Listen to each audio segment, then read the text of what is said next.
बिस्मिल्लाहिर्रहमानिर्रहीम अस्सलाम वालेकुम। बिलाखिर इत्तेहादी हुकूमत और तहरीक इंसाफ की कमेटियों के माबैन आज मुज़ाकरात का पहला दौर हुआ है। 2 घंटे की ये बैठक थी। PTI ने कौन से 3 मुतालबात रखे हैं और हुकूमत की तरफ से क्या इस हवाले से राय पाई जाती है। मरीम नवाज ने क्या फड्डा डाला है और फजल रहमान किस तरीके से आज उन्होंने एक प्रेस कॉन्फ्रेंस में जलती पे तेल डाला है। इस पर तफसील के साथ हम आज की वीडियो में बात करेंगे। बरतानवी जरीदे दी इकोनॉमिस्ट ने इसहाक डार की कली खोल दी है। जो बड़े बड़े दावे किए जाते हैं कि हमने हुकूमत संभाली है और हमने ये कर दिया। एक तो आवाम जो है वो महंगाई की चक्की में पिस ही रही है, लेकिन साथ ही पाकिस्तान की मईशत की जो ओवरऑल बर्बादी है और आने वाले दौर के अंदर मजीद किससे निकलने का कोई रास्ता बगैर नजर नहीं आ रहा। इस हवाले से हुकूमती दावे क्या कहते हैं और बैनुल अक़वामी बरतानवी जो जरीदा है इसने क्या लिखा है, थोड़ा सा मैं आपके सामने रखूंगा ताकि अंदाजा हो कि एक साल कितना भारी पड़ा है इस कौम पर। यानी ये हुकूमत और इसके इत्तेहादी और साथ ही इनको लाने वाले सहूलतकार उनसे कितनी इस कौम की वसूली बनती है। ये सारी चीजें देखनी जरूरी होती हैं। बरतानवी इकोनॉमिस्ट लिखता है कि पाकिस्तानी मईशत जो है इसके हवाले से सियासी अदम इस्तेकाम, सिक्योरिटी और मुआशी कमजोरियों को बड़ा मसला करार दिया गया है। रिपोर्ट कहती है कि महंगाई और टैक्सों का बोझ बढ़ने से मौजूदा हुकूमत मकबूलियत खो चुकी है। पाकिस्तान को 4 साल में 77.5 अरब डॉलर बैरूनी कर्जा वापस करना है। अंदाजा कर लें, यानी ये अब 3.5 साल जो है अपना सारा पिछला 30-40 साल का जो गंद है वो डालना चाहते हैं इमरान खान के 3.5 साल की हुकूमत के अंदर। जो उन्होंने कर्जा लिया और फिर सूद की अदायगी के अंदर जो इन्हीं का जो लिया गया कर्जा है वो वापस किया। तो अब ये चाहते हैं कि जितना भी ये गंद का टोकरा है ये इमरान खान के खाते में डालें। अब यहां पर लिखा गया है कि पाकिस्तान को 4 साल में 77.5 अरब डॉलर बैरूनी कर्जा वापस करना है।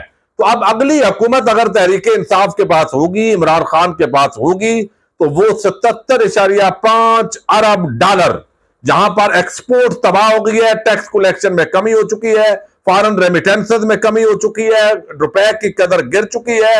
ये तबाही बर्बादी करने के बाद एक अच्छा भला जो कुआं है गहरा वो खोद के उसमें तहरीक इंसाफ की हुकूमत को ये गिराएंगे कि ये है हुकूमत। अब ये 77.5 अरब डॉलर ये जरा आप वापस करके दिखाओ। अब इसके अंदर वो कहते हैं रुपए की गिरावट के बारे में रिपोर्ट में पेशीनगोई की गई है कि डॉलर 2023 में 291 रुपए, 2025 में 302 रुपए तक जाएगा। यानी डॉलर ने अभी नीचे नहीं आना बल्कि ऊपर जाना है, जबकि 2024 से 2027 के दौरान रुपया मजीद कमजोर होगा। आगे 27 में भी कमजोरी है। फिर कहते हैं मुआशी शरह नमू रवा साल 1.5%, अगले साल मनफी 0.2% होगी और इसी तरीके से महंगाई का तनासब 3.30% और अगले साल 20.8 पर आ जाएगा। पाकिस्तान में बेरोजगारी इस साल 9.6% है और अगले साल बढ़कर 9.9% हो जाएगी। तो इस वक्त जो है द इकोनॉमिस्ट की रिपोर्ट के मुताबिक पाकिस्तान की मईशत की इतने बड़े लेवल पर बर्बादी इस हुकूमत ने की है कि अभी 2027-28 तक जो अगली हुकूमत होगी तहरीक इंसाफ के पास, अगर फ्री एंड फेयर इलेक्शन होता है तो इमरान खान के लिए बहुत बड़ा चैलेंज होगा। कर्जे उतारने के लिए मजीद कर्जे लेने पड़ेंगे, सूद की अदायगी के लिए फिर कर्जे लेने पड़ेंगे और फिर ये तमाम खाऊ कबाइल ये जेलों में भी नहीं जाएंगे। इनसे पैसे की रिकवरी जब करने लगेंगे तो फिर मुख्तदार हल्के इनकी सहूलतकारी करेंगे, इनको बचा लिया जाएगा, कहा जाएगा इसको आप छोड़ें बल्कि आप दूसरी तरफ दोस्त करें। तो पूरा जो सिस्टम है उसको ठीक होने नहीं दिया जाता। कौमी मुजरम, चोर, डाकू, लुटेरे वो जितनी डकैती चोरी करते हैं वो बच जाते हैं, उनका एहतसाब नहीं होता।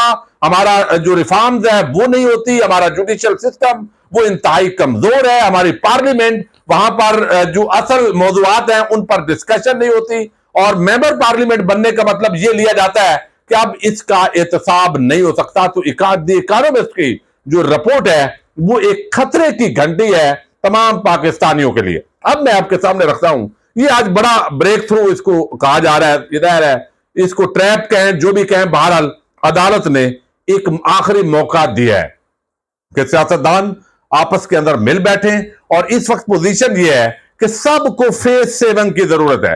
तहरीक इंसाफ को। उन्होंने कौमी असम्बली, 2 सूबाई असम्बलियां जो है वो डिसॉल्व की। उसके बाद उनके खिलाफ नाजायज मुकदमात बनाए गए और कारकुनान को जेलों में डाला गया, और इस रियासती बर्बरियत और जुल्म के जरिए उनको घुटने टेकने पर मजबूर किया गया है। अब इमरान खान कल इस्लामाबाद पहुंच रहे अपने केसेस के अंदर, तो अब ये भी हालात नॉर्मल करने की जरूरत है ताकि किसी किस्म का जुल्म और बर्बरियत ना हो। हालांकि अवाम तहरीक इंसाफ के साथ है, लेकिन सारी इत्तेहादी हुकूमत और तमाम लोग भागे हुए हैं, इलेक्शन नहीं करवा रहे।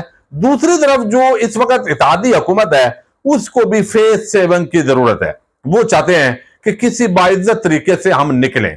अभी इलेक्शन अगर पंजाब में करवाएंगे, उसका रिजल्ट अगर 70% नशिस्तें तहरीक इंसाफ जीत जाती है धांधली के बावजूद, तो जाहिर है पंजाब सबसे बड़ा सूबा है। अगली कौमी असम्बली और फिर पूरे पाकिस्तान के अंदर अगर थोड़ी थोड़ी भी सीटें लेंगे तो इमरान खान 2/3 अक्सरियत ले जाएगा। तो इस वक्त बेसिकली इमरान खान की 2/3 अक्सरियत को रोकने की कोशिश हो रही है इस इत्तेहादी हुकूमत की तरफ से और एस्टैब्लिशमेंट की तरफ से। दूसरी तरफ जो है वो अदालत को भी फेज 7 चाहिए। यानी हमारे मुअज़्ज़ज़ जो जजेस हैं वो चूंकि सुप्रीम कोर्ट के जजेस तकसीम है, काजी फायद ईसा ग्रुप ने पूरी तरह हुकूमत की सहूलतकारी की है। चीफ जस्टिस बंदयाल जो है वो एक 8-7 के साथ वहां पे जो जजेस हैं उनका ग्रुप चल रहा है, और अगर एक आधा ग्रुप जज साहब वो अगर दूसरी तरफ चले गए तो चीफ जस्टिस साहब भी फिजा में मुअल्लक हो जाएंगे, उनके खिलाफ भी गेमें हो जाएंगी, बहुत गेमें चल रही हैं। तो अब उनको भी फेज 7 चाहिए, यानी उनका जो फैसला है उस पर अमल दरामद हो। उन्होंने इंतहाई कदम नहीं उठाया, लेकिन अब जो है ये जरूर है कि मुज़ाकरात के लिए एक दरवाजा खोला है। बाज लोगों के नजदीक ये जबानी जमा खर्च होगा, इसका कोई फायदा नहीं निकलेगा, ये बात दुरुस्त हो सकती है, लेकिन बहरहाल मुज़ाकरात का शुरू होना ये खुश आइंद अमल है। आज कामरान खान ने कहा है ताजा हवा का झोंके से कम नहीं है। बिल आखिर पीडीएम पीटीआई मुज़ाकरात का आगाज हो गया। पहला दौर 2 घंटे चला, कल फिर मुज़ाकरात शुरू होंगे। पूरी कौम मुस्बत नताइज की मुंतज़िर है। आम तरीन पेशरफ्त में सुप्रीम कोर्ट भी अपने हतमी फैसले का ऐलान से कबल मुज़ाकरात के नताइज की मुंतज़िर है। अब ये सारी चीजें 3 जो शराइत है मुज़ाकरात की वो पहले आपके सामने रख दूं, और अब किस तरह फजल रहमान, जावेद लतीफ के जरिए मरियम नवाज और ये जो पूरा ग्रुप है ये इस पूरे मामले के अंदर सबोताज करना चाहता है। इनका बुनियादी मकसद ये है, यानी आप देखिए फजल रहमान कोई बड़ा स्टेक होल्डर नहीं है।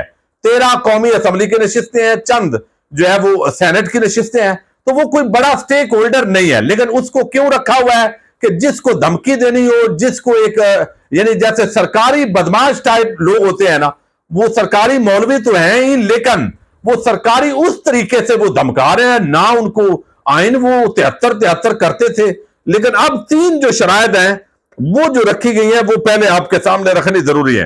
सदीक जान साहब ने ये खबर ब्रेक की है और इसके साथ ही फिर इसकी कंफर्मेशन तकरीबन आ गई है। एक तो ये कि जो तहरीक इंसाफ की पहली शर्त यह है कि मई में कौमी असम्बली और दोनों सूबाई असम्बलियां तहलील की जाए। तहलील अगर की जाए तो मई 14 से आगे तारीख के लिए आइन में तरमीम की जाए। आईनी तरमीम के लिए तहरीक इंसाफ के इस्तीफे वापस लिए जाएं। यानी अब ये वक्त आया है कि इस्तीफे वापस लेने की डिमांड कर रही है तहरीक इंसाफ, चूंकि इनको भी तवक्को नहीं थी। जिन लोगों ने मशवरे उस वक्त दिए थे उनकी तवक्को के बरक्स रिजल्ट निकला है। बाद औकात बंदा सोचता कुछ है और अगले जो शातर और चालाक होते हैं वो आपको बंद गली में ले जाते हैं। जुलाई में मुल्क भर में इंतखाबात कराए जाएं। अब ये मुतालबे 3 रखे हैं तहरीक इंसाफ ने, यानी कौमी असम्बली और दोनों सूबाई असम्बलियां जो रह गई हैं, यानी बलोचिस्तान और सिंध, ये दोनों तहलील की जाए। मई के अंदर 14 का चूंकि वो हतमी फैसला है, आगे ले जाना है अगर किसी तारीख को इत्तफाक राय से, तो फिर आईनी तरमीम चाहिए। कानून ये काम नहीं कर सकता, और चूंकि हुकूमत के पास अक्सरियत नहीं है, 2/3 अक्सरियत नहीं है, तो इसलिए तहरीक इंसाफ के जो अरकान हैं उनके इस्तीफे वापस किए जाएं। तीसरी डिमांड यह है कि जुलाई के अंदर तमाम पूरे मुल्क में इंतखाबात करवाने का जो है वो बात की जाए। मैंने आपको 2 हफ्ते पहले बताया था कि जुलाई के अंदर अगर इंतखाबात होते हैं तो तहरीक इंसाफ इस पर राजी है। अब ये 2 घंटे की नशिस्त हुई है, यकीनी तौर पर इसके अंदर जो है वो चाय पानी चला है और अपना जो एक इनफॉर्मल गुफ्तगू होती है वो उसके अंदर गुफ्तगू की गई है। TOR जो है वो सेट किए गए हैं और उसके लिए कल का दिन मुकर्रर कर लिया गया है। हुकूमत की पूरी कोशिश है कि हमने डिलेइंग टैक्टिक्स यूज करना है, और तहरीक इंसाफ पर डिपेंड करता है کہ وہ کس حد تک جو ہے اس معاملے پر اتفاق کیا گیا ہے کہ کل 3 بجے دوبارہ مذاکرات شروع ہوں گے. تو اس سے تحریک انصاف کی جو کمیٹی ہے ان کو ایک یہ بینیفٹ ہوگا کہ عمران خان نے کل چکے اسلام آباد پہنچ رہے ہیں اپنے کیسز کے سلسلے میں، تو وہ براہ راست عمران خان سے جو ہدایات جو آج گفتگو آپس کے اندر ہوئی ہے وہ اس معاملے کے اندر جو ہے براہ راست ان پٹ جو ہے وہ دے لے گی. کمیٹی جو ہے وہ مشاورت کر لے گی، ان کے پاس پورا مینڈیٹ آ جائے گا. جو باتیں کھل کر ہوئی، جہاں سے کوئی گنجائش حکومت کی طرف سے نکلتی ہے، کون سے منیمم جو ہے وہ چیزیں ہم نے حاصل کرنی ہے، تو کچھ لوگ کچھ دو کی پالیسی مذاکرات کا مطلب تو یہ واضح ہوتا ہے. لیکن حکومت ٹکی ہوئی ہے جی، اکتوبر میں مقررہ وقت پر پورے ملک میں انتخابات ہونے چاہیے. اب اس معاملے سے یقیناً ان کو اگر آگے آنا ہے تو جولائی یا اگست کے پہلے ہفتے میں یہ انتخابات ہوتے ہوئے دکھائی دے نہ دیں. بہرحال اس کمیٹی کے تحت جو ہے وہ اتفاق رائے ہوتا ہوا دکھائی دے رہا ہے. اس کے اندر میں آپ کے سامنے رکھتا ہوں. ایک تو میاں جاوید لطیف نے آج قومی اسمبلی کے اندر تقریر کی ہے، اور یہ یاد رکھیں جاوید لطیف نہیں بولتا، مریم نواز بولتی ہیں. یعنی یہ مریم نواز گروپ کے آدمی ہے، نواز شریف کے صحیح جالے ہیں، اور ان کا ایک ہی مطالبہ ہے کہ بھئی یہ کیوں مذاکرات کر رہے ہو. وہ شہباز شریف گروپ کو مخاطب کرتے ہیں. بعض اوقات شریف خاندان کی یہ ڈرامے بازی بھی ہوتی ہے، میں اس کو بھی مانتا ہوں، لیکن بعض لوگ جینون اختلاف تو رکھتے ہیں، اور یہ بھی تاثر دینا ہوتا ہے کہ دیکھو جی ہمیں بڑا اندر سے بھی ریزسٹنس ہے، لوگ نہیں چاہتے نون لیگ کے بھی مذاکرات ہوں، لیکن ہم اس کے باوجود سپریم کورٹ کی مان رہے ہیں اور مذاکرات کر رہے ہیں. فضل الرحمان کو جو ایکٹیو کیا جاتا ہے اس طرح کے موقعوں پر، اس کے پیچھے بھی یہی کہانی ہوتی ہے. تو اب یہاں پر جاوید لطیف کہتے ہیں جی یہ کیوں مذاکرات ہو رہے ہیں، حکومت لی کیوں تھی، کس نے آپ کو یہ حکومت دی تھی، یہ اتنے قرضے، یہ اتنی بربادی معیشت کی، یہ 2018 کے اندر جو رزلٹ تھے وہ ساری کر کے نواز شریف سے پہلے معافی مانگی جائے، ان کی سزا ختم کی جائے، ان کو واپس لایا جائے، اس کے بعد یہ مذاکرات ہونے چاہیے. اب یہ کیا ہے، یہ اصل میں این نارو ہے. عمران خان اپوزیشن میں ہوتے ہوئے بھی پھر بھی ان کو این آر او کے لیے عمران خان سے رجوع کرنا پڑے گا، اور عمران خان اس کو جوتے کی نوک پر رد کر چکا ہے. نواز شریف سعودی عرب آئے ہیں، 4 گھنٹے کی فلائٹ پر پاکستان نہیں آ سکے، حالانکہ حکومت اپنی ہے، چونکہ یہاں کی اب اسٹیبلشمنٹ عوام اور عمران خان ہے.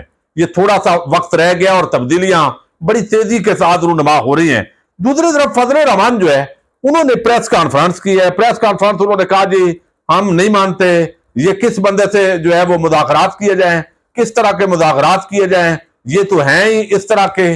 آئین جو ہے وہ یہ بھی کہتا ہے چیف جسٹس اور جو ججز ہیں پہلے فلاں فلاں فیصلوں پر بھی عمل نہیں ہوا، بلدیاتی انتخابات کے فیصلے پر بھی عمل نہیں ہوا تھا، مردم شماری کے فیصلے پر بھی عمل نہیں ہوا تھا. تو مثالیں دے کے لہذا اگر یہ پنجاب کا الیکشن ہوتا ہے تو اس کا مطلب ہے کہ پورے ملک میں پھر عمران خان کا ڈنکا بجے گا. تو یہ یہاں پر جو ہے وہ فضل الرحمان نے بھی اسی طرح کی بیکی باتیں کی ہے.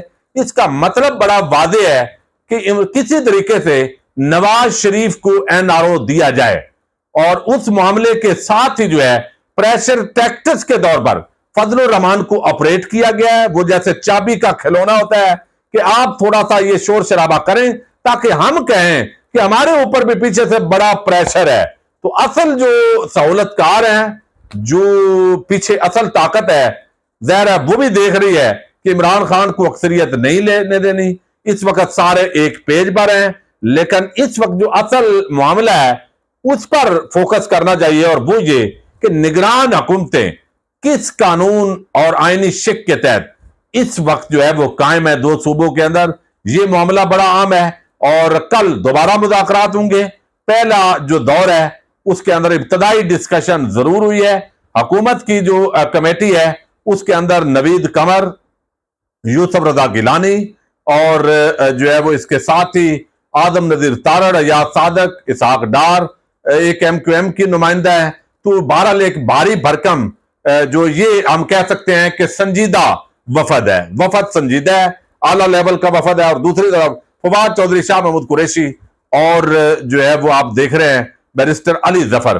یہ 3 رکنی کمیٹی کے سامنے 7 رکنی کمیٹی مذاکرات کر رہی ہے. مزید کل جو اپڈیٹس ہوں گی وہ آپ کے سامنے رکھیں گے. اجازت دیجیے گا، اللہ حافظ.